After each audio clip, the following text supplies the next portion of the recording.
Hello everyone, Impiator here, and welcome back to my Newcomer's Guide for Elden Ring. This is part 36. So in the last episode, we ended up traveling to the Wyndham Ruins and we defeated the Tibia Mariner that was there. And then we ended up taking the Seathwater River all the way around to the Hermit Village. We defeated a boss there, and then we ended up meeting Primeval Sorcerer Azure, who gave us a sorcery ability. That allowed us to progress Selen's quest. And then she gave us something that we're going to be using in probably a few episodes in the Caelid region. After that, though, we ended up heading for the Golden Lineage Everjail, and we defeated Godefroy, who's basically kind of like a Phase 1 clone of Godric the Grafted. In this episode, what we're going to be doing is we're going to be heading first over here. This is the old Altus Tunnel. From there, we're going to be heading to this boss. This is the Fallingstar Beast. Then we're going to be heading here to defeat the twin tree Sentinels boss fight. And then we're finally going to make it to the Radahn Festival. I'm so looking forward to this. This is such an awesome grand spectacle of a boss. That I think it's going to be a lot of fun.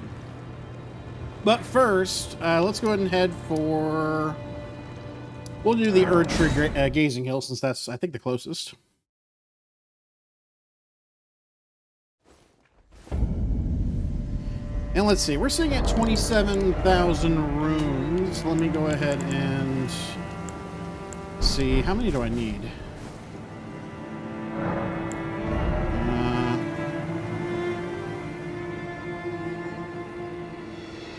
Was that a little over 3,000?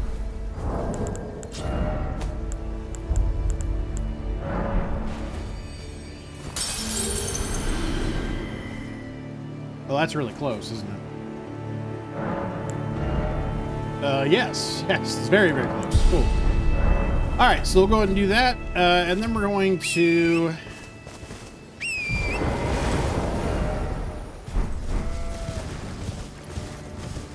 travel basically north of here into this little marsh area. Now there is a scarab over here who will drop an Ash of War, so we're going to kill that. There are also some giant crabs here though, so we want to make sure to kill this thing quickly.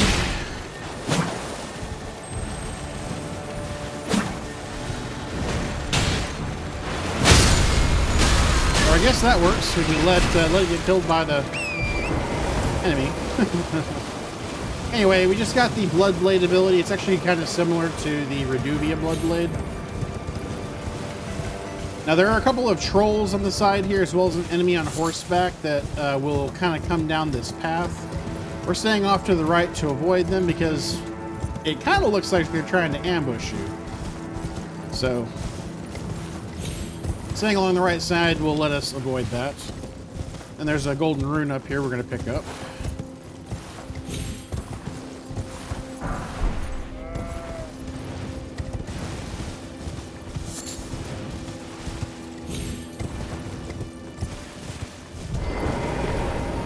So we've been collecting stone sword keys, so you should have quite a few at this point. We're going to go ahead and unlock this door with 2 of them. Off to the right, we've got explosive stone clump. Now, this area is actually pretty easy. I actually had us wait because there's basically a fight between 2 enemies that if you happen to fight them at the same time, they can be a problem. The boss in this place is actually super easy, so we'll get to that enemy not too long because this is actually a pretty quick little area here.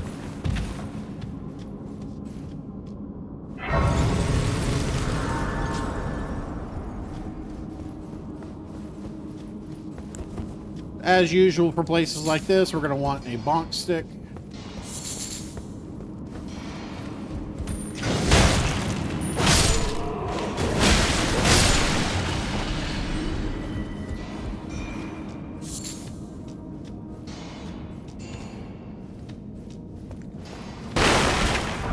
So I got a smithing stone over here.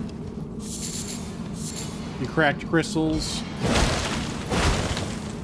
And that is the enemy in question. They're kind of like the...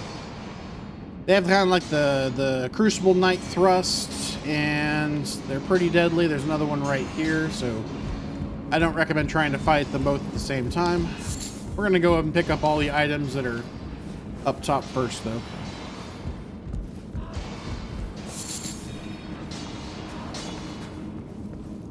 There are some dogs off to our left, so we're going to try to knock these guys out quickly.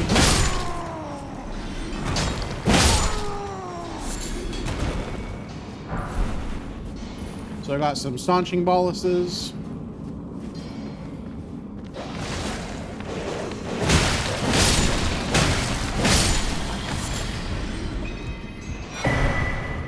Got a bolt drake talisman. And here we have another smithing stone. Let's sneak into here, pick up a somber smithing stone.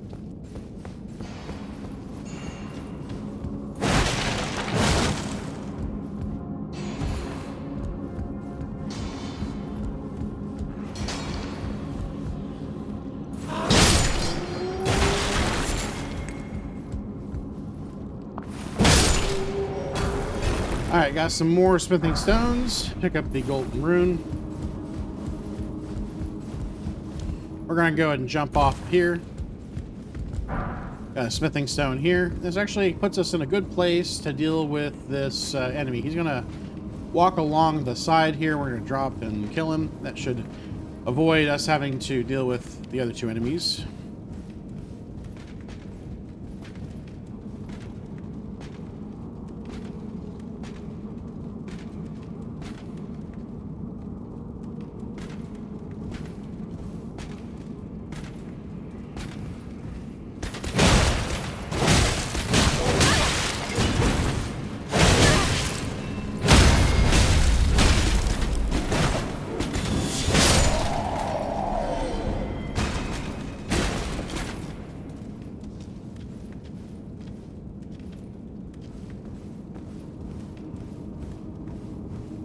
Come in here, pick up another Song of Smithing Stone. There are some dogs in there.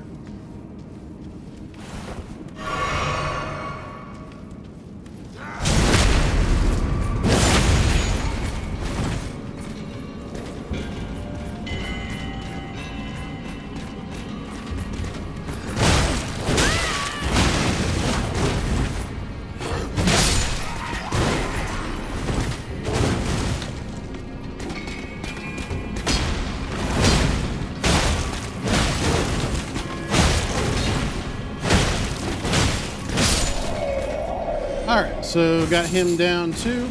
Those are the two enemies I was talking about that can be kind of a pain. Now we come in here, we got a dog off to our right.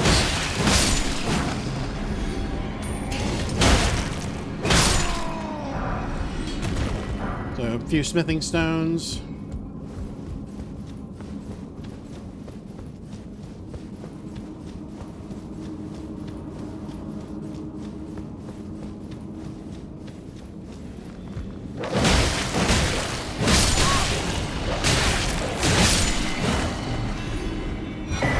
Got a Troll's Hammer.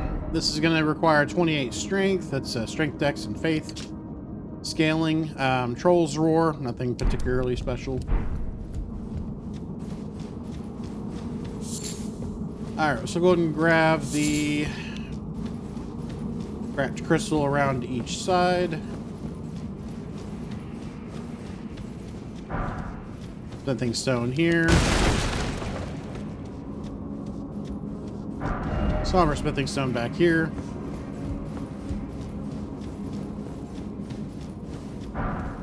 Another smithing stone back here, and then we're gonna head for the boss.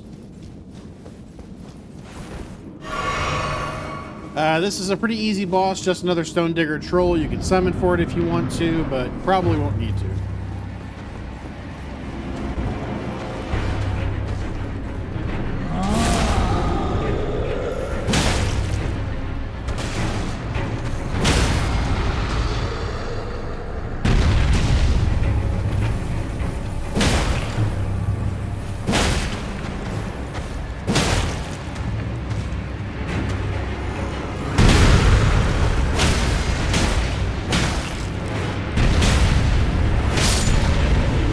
Obviously, if you get a chance to, you can whack him in the face for massive damage. Otherwise, that's going to give us the Great Club. 35 strength requirement, scales on strength and faith. Golden Land, thrust armament.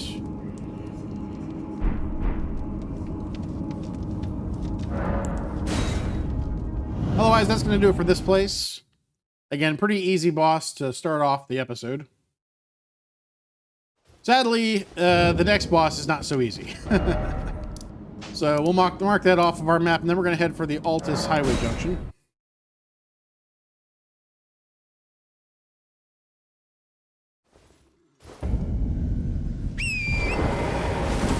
All right, and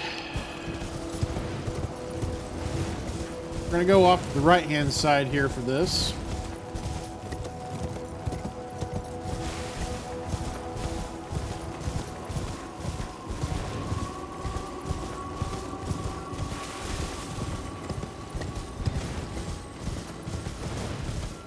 This, I would say, is a pretty hard boss, and so if you don't want to fight him now, or if you have trouble against him, feel free to skip him for now.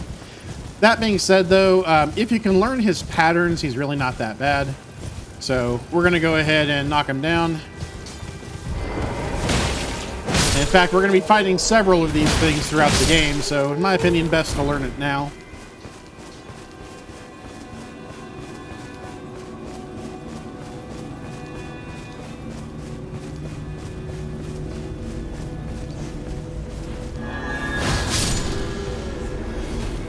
Alright, so this is a bull type enemy. It will try to nail you with its horns in various ways where it will thrust you. In addition, it will dig its horns into the ground, lift up, and launch rocks at you. You can roll through that if you want. It will try to charge you, and one of the things that you can do whenever you get charged at is if you can time it, you can basically nail it right in the head with some type of pot. Doesn't matter what type of pot, but some type of pot. And that will enable you to knock it down. In my opinion, it's pretty hard to get the perfect nail right in the head for this. So you may have better luck than me, you may not. We'll see how I do.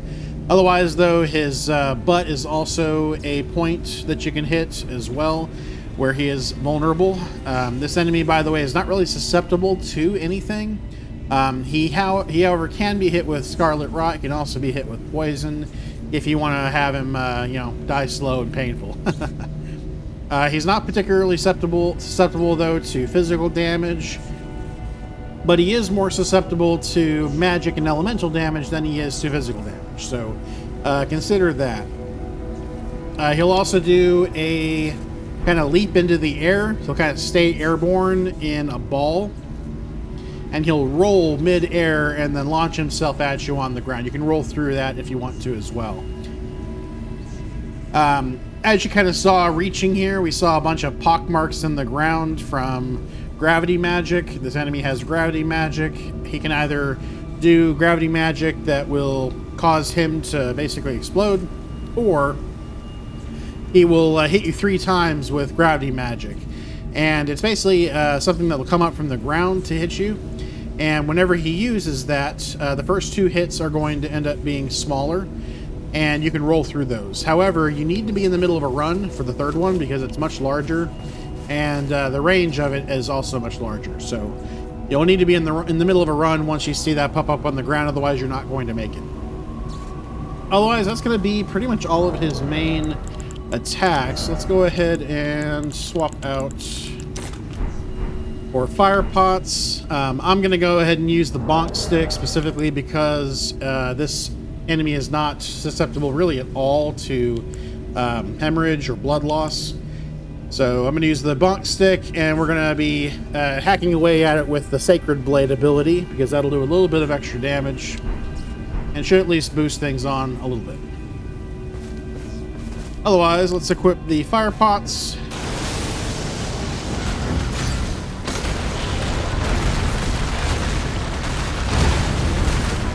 So, as you can see, I did not have much luck in nailing him.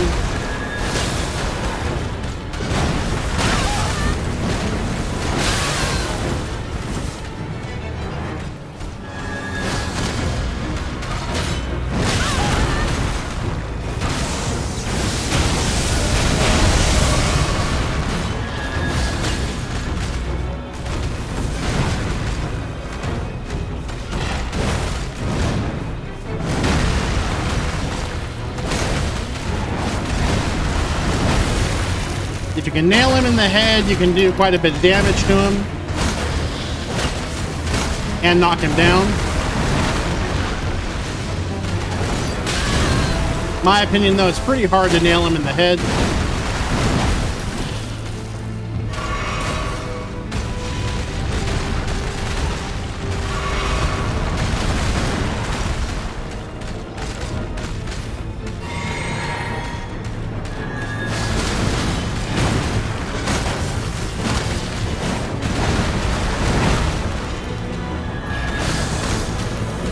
So there's the ability that you want to run from.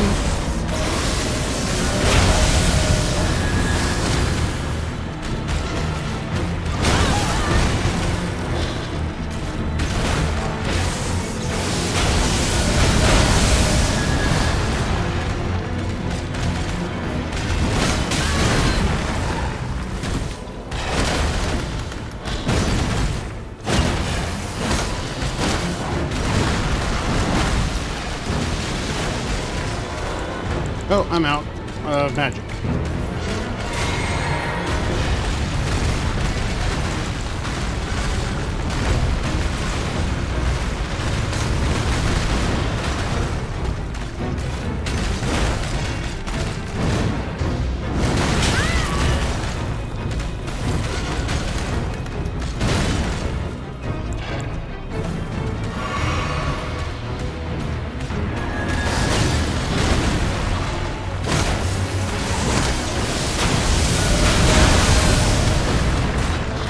Not fast enough for that.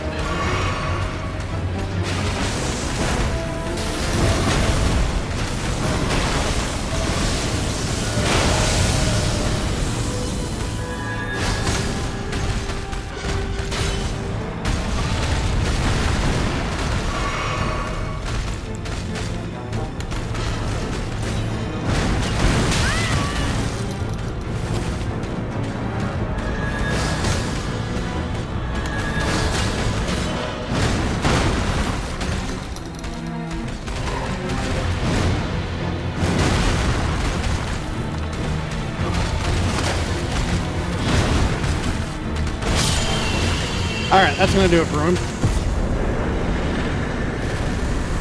I did not have a whole lot of luck with hitting him in the head with pots, but you may have better luck than I did. Alright, so we've knocked out that, and then we're going to head for the outer wall phantom tree.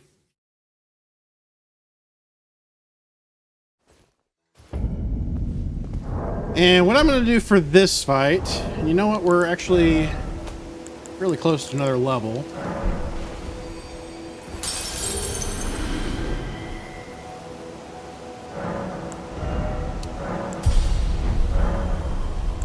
We're going to go ahead and change out our Ash of War for our Bonk Club. We're about to be against the twin tree Sentinels. Lightning works really well against them, so I'm going to be switching to that. If it's raining, you'll even do more damage. These enemies are strong against Slash, Fire, Holy, Hemorrhage, and Frostbite, hence I'm not going to be really using my daggers in this fight. But what I can do is I can equip the Lightning ability. Again, we got this north of here, so we'll go ahead and equip that with Lightning Affinity as well. And there is a trick to this particular fight that makes this a lot easier beyond just the lightning damage, and that is the ability to separate these two enemies.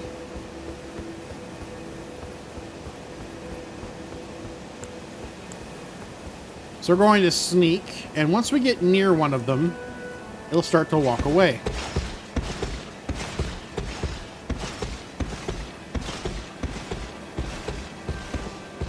If you wait long enough, it doesn't come back.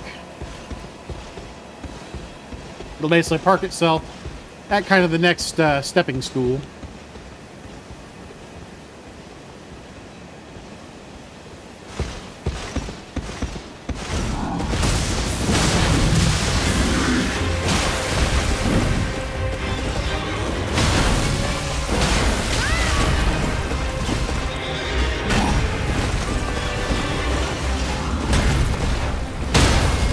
So jump attacks are really good against this fight.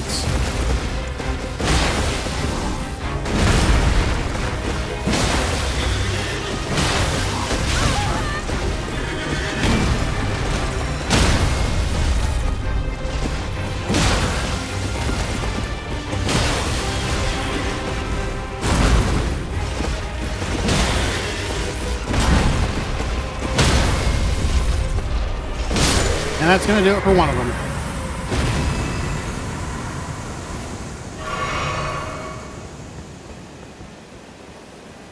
Let's see if we can get the full effect on the second one with the lightning. I did not hit him with the actual lightning bolt that I called down.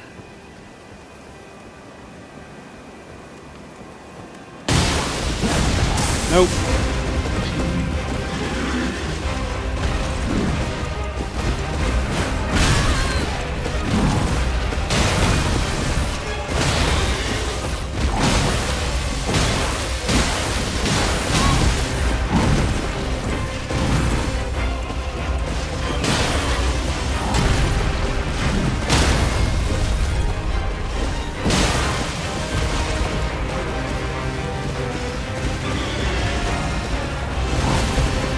Roll through that.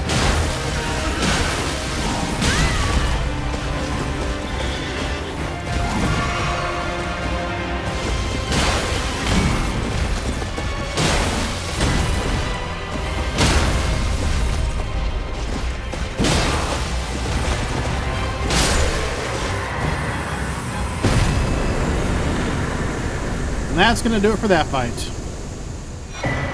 So we're going to get the Erd Tree Great Shield, which is, in my opinion, a really awesome weapon. Slash shield, though it is actually a weapon too. So this has Golden Retaliation. You might remember this from the first Tree Sentinel that we faced. How if you tried to hit him with projectiles that were magic-based, he would basically deflect them and shoot a attack of Holy at you. So this can be used in some really interesting builds. And there are quite a few builds that are actually built around this particular item. So with that, though, we are done. And in my opinion, that basically deals with all of the, what I would say, intermediate content that's in the Altus Plateau. So we're going to head over now to the Round Table Hold. Get us some upgrades before we head out to fight Radahn. One thing I do want to collect, by the way, because I noticed I missed it, was the letter. Roger's letter basically details that Dee had a younger brother.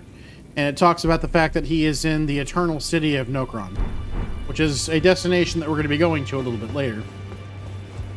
Otherwise, let's go over here. Go and get that leveled up. I took you no matter. Lay out your own. Looks like I can get a level into Reduvia. Let's do the Lightning Club. Reduvia.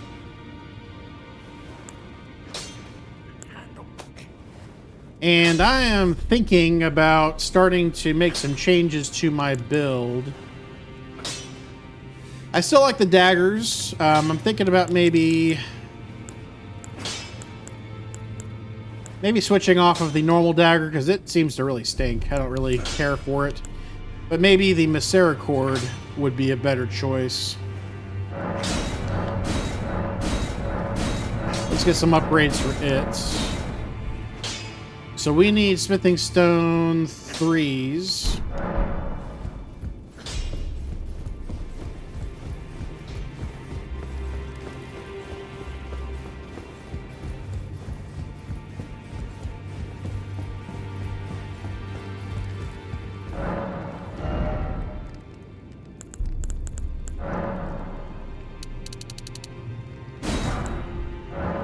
Don't have any Smithing Stone 4s. Let's go ahead and grab some of those too.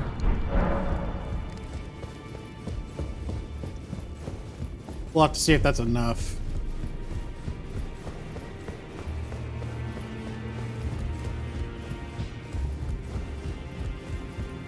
Back all no matter. I am out of runes. Let's go pop some rune items.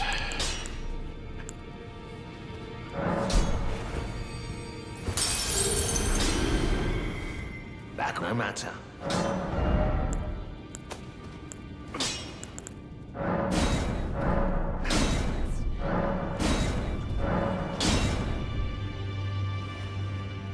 So I can get this up to a plus 11.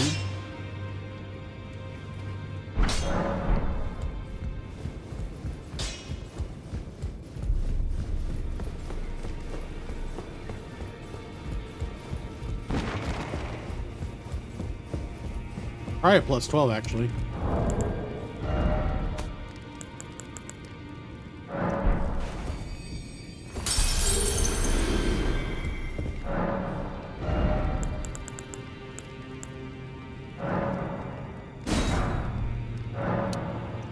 By 3 more. I think I need a total of 12. Is that right?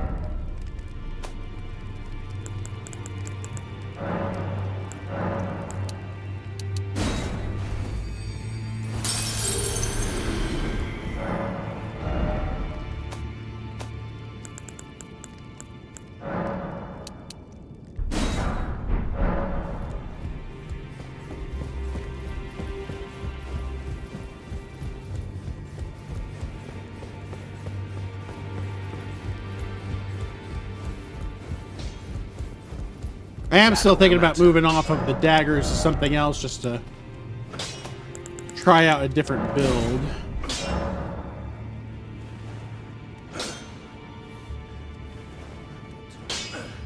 Okay, so up to plus 12. Then we're going to need smithing stone 5s. Gotcha. I'm going to hold off. I think I'm going to leave it at plus 12 for now. And we'll switch out that dagger for the misericord. And I think we're also going to go ahead and attach bleed damage to the misericord too.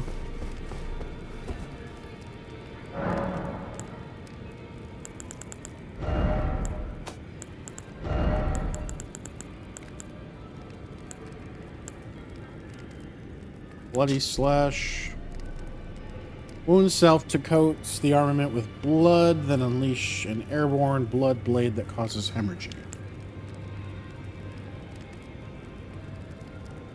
So one, I guess, requires magic.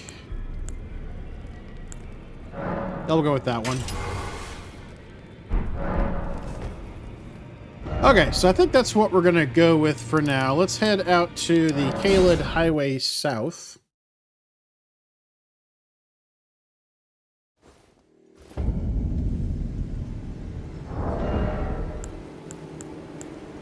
Good idea to have the beast repellent torch on, by the way, because we're going to be dealing with beasts.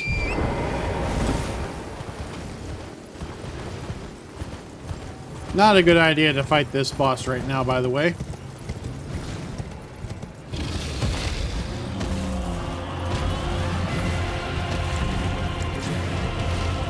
However, that might not be a bad idea of a boss to fight right now. Let me get off the road real quick and get this dragon to stop chasing us.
Alright, so we got Ash of War, Poison, Moth, Light. That was an easy enough fight. Alright, so keep this on our back, and we're going to go ahead and head to the Radahn Festival.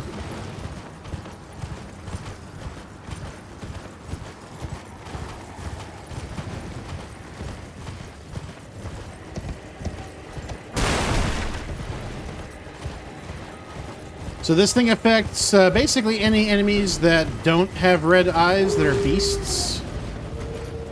That guy, for example, is red eyes, so not going to affect him.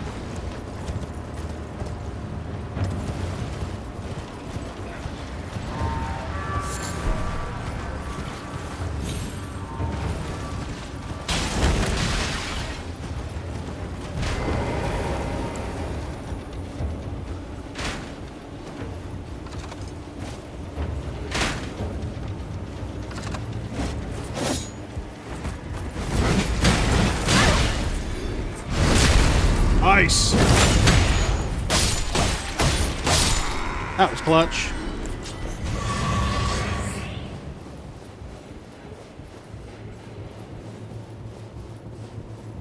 Anyway, we're just heading up here for a talisman.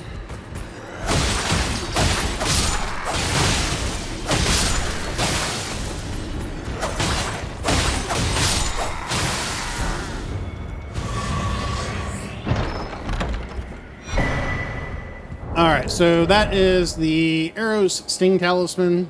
Greater attack power on arrows and bolts. And for whatever reason, there is a ladder that goes up to nowhere. Kind of strange.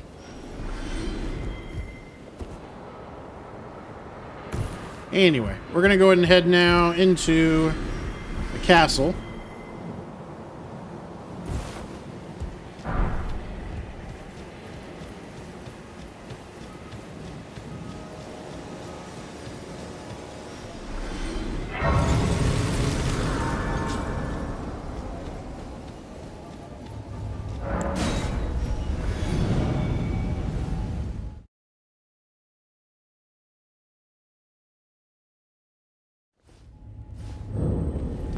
So this castle should basically be empty if you're basically approaching it the same time that I am. Really, the only exception is going to be the two lion enemies that are down here. Again, we fought these things before. Most of the areas here are closed at the moment, and they will open again after we complete the Radahn Festival.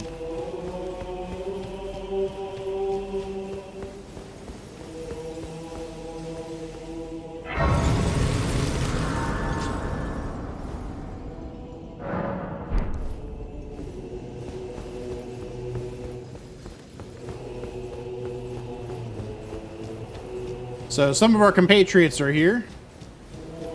We got Therolina off to the left here. She'll give you a polite bow. You might remember the Therolina doll that Solovis was trying to pawn off. Once he's out of so now, the way ahead is once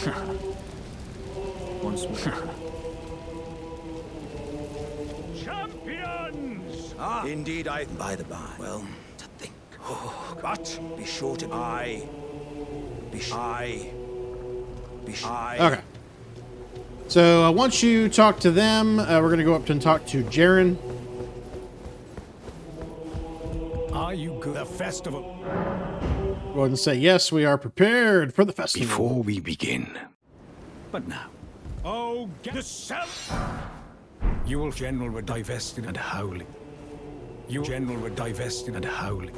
All right, so progress everyone's dialogue. There is a crafting item over here. Another smithing stone.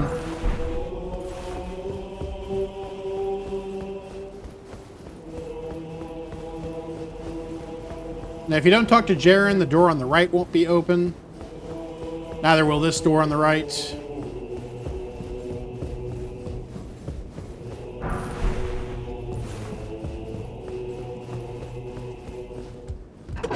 Okay, so you can see them in the distance right now. There are these banners, flag banners.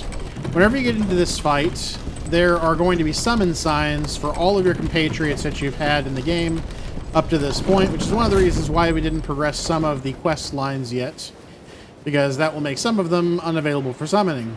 But once you get into this fight, what will happen is you're going to be away from Radahn, and he's going to be firing arrows at you that do a lot of damage. Now, we waited to come here because he can infuriate people with his one-shot attacks.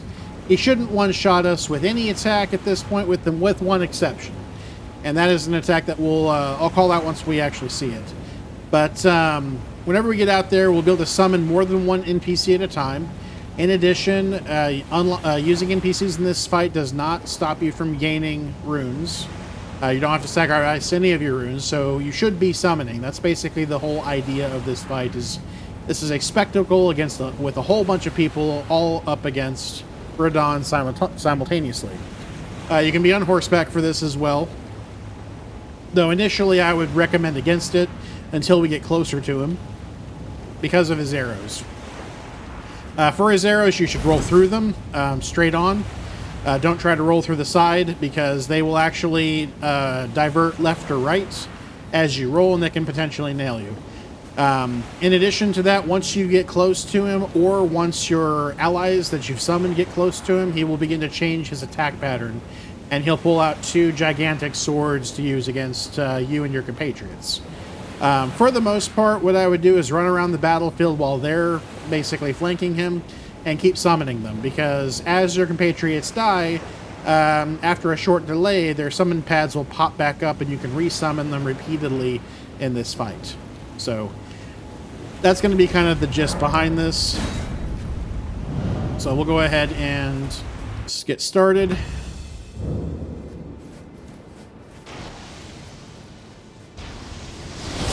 That's what I mean by rolling through them.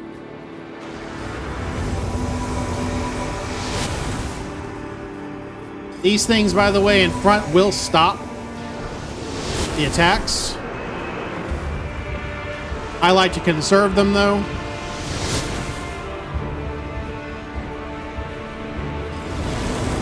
So he's going to start changing up his attack patterns now.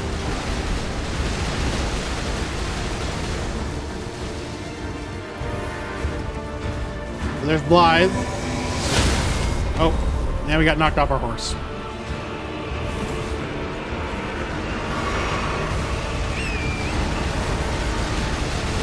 Alright, so he's begun his normal fighting.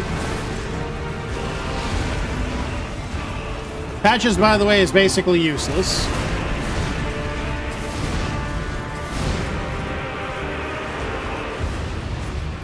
So you can come up here for summon pads.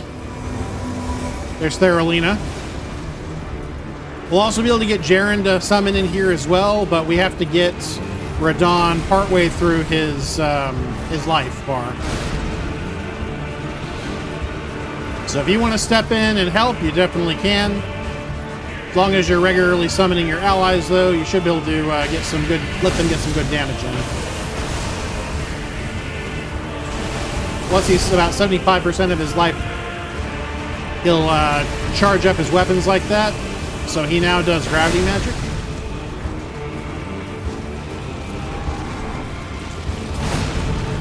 So some of your allies have died at this point. So you want to be on the lookout for the summon pads.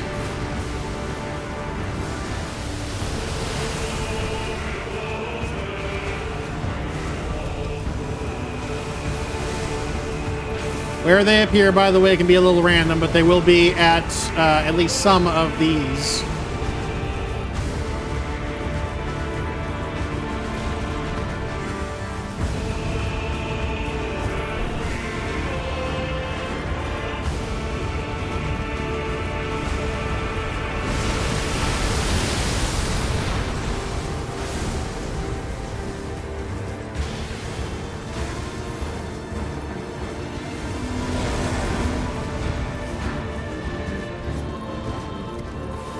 Now you can step into the fight yourself if you want to, basically anytime you want.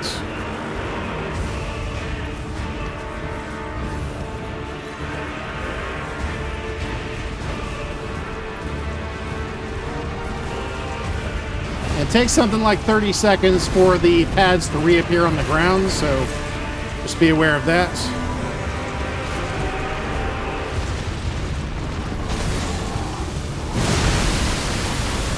So that does a good chunk of damage.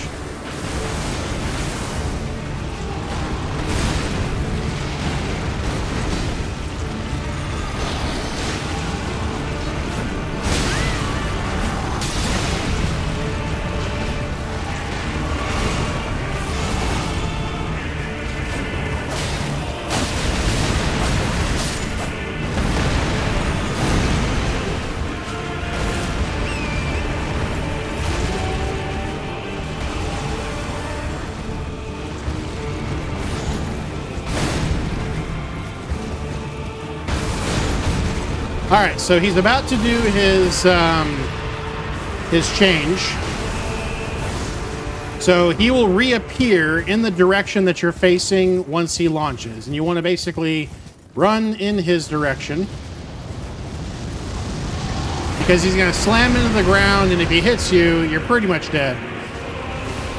So now he's at his, I would say, one of his most dangerous.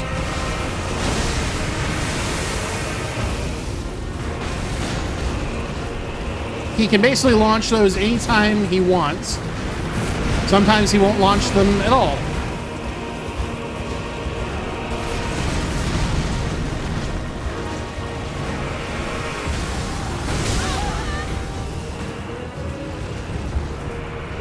Jaren, by the way, can now be summoned in his second phase.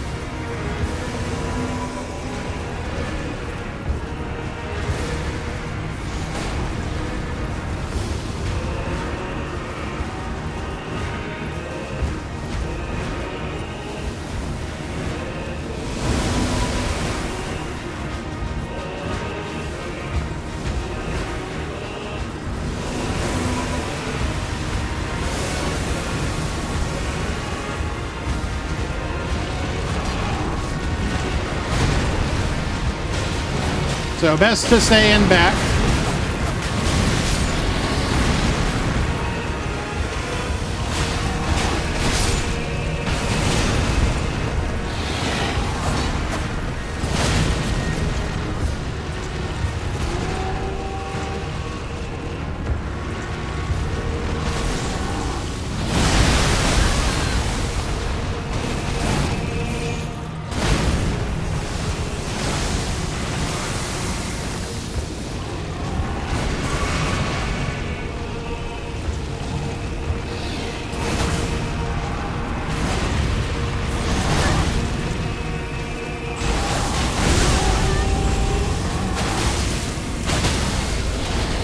All right, so we got him knocked over. And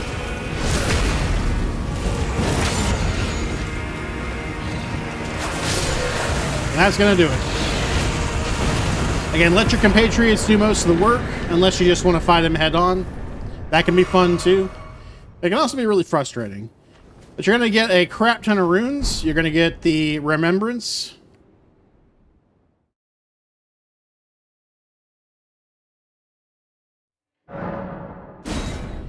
And it's also going to trigger a red mark. This actually leads to Nokron, the underground city that we've been wanting to get to. Before we leave, though, we're going to go ahead and talk to our compatriots.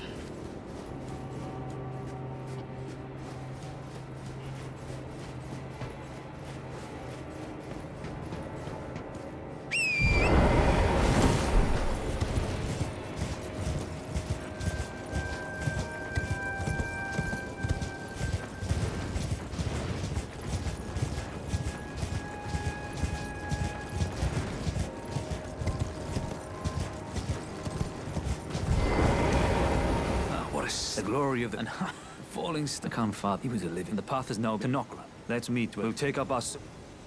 We'll go into my only purpose is curtains draw.